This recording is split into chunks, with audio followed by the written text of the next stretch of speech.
ജീരക മിഠായി, തേൻ മിഠായി, കപ്പലണ്ടി മിഠായി, നാരങ്ങ മിഠായി, സിഗരറ്റ് മിഠായി, പുളി മിഠായി. ഇതിപ്പോൾ എന്താ സംഭവം എന്നല്ലേ? നമ്മളിപ്പോൾ ഉള്ളത് നെടുമ്പാശ്ശേരിയിലുള്ള സൽക്കാരയിലാണ് കേട്ടോ. എപ്പോഴത്തെയും പോലെ സൂമി ഇരുന്ന് മെനു പഠിക്കാൻ തുടങ്ങി. എനിക്കും കുഞ്ഞനും പിന്നെ മെനുവിൻ്റെ ആവശ്യമേ ഇല്ല.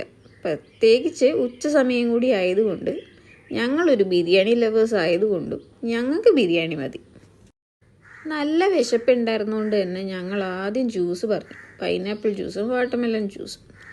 കുഞ്ഞുവാണെങ്കിൽ ജ്യൂസ് കുടിക്കാനുള്ള തയ്യാറെടുപ്പിലുമാണ്.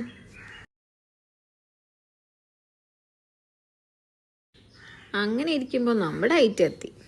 നല്ല ചമ്മന്തിയും സാലഡും പപ്പടവും അച്ചാറും ഒക്കെ ആയിട്ട് നല്ല ചൂട് ബിരിയാണി. സ്മെല്ലടിച്ചിട്ട് തന്നെ എനിക്ക് അവിടെ ഇരിക്കാൻ പറ്റുന്നുണ്ടായിരുന്നില്ല. ഇനി എന്താ ഇപ്പോൾ പറയാ, നല്ല കിടിലൻ ബിരിയാണി. പ്ലേറ്റ് കണ്ടാൽ നിങ്ങൾക്ക് മനസ്സിലാവുകയും ചെയ്യും. തൂത്ത് മേടിച്ച് വെച്ചിട്ടുണ്ട് ഞങ്ങൾ.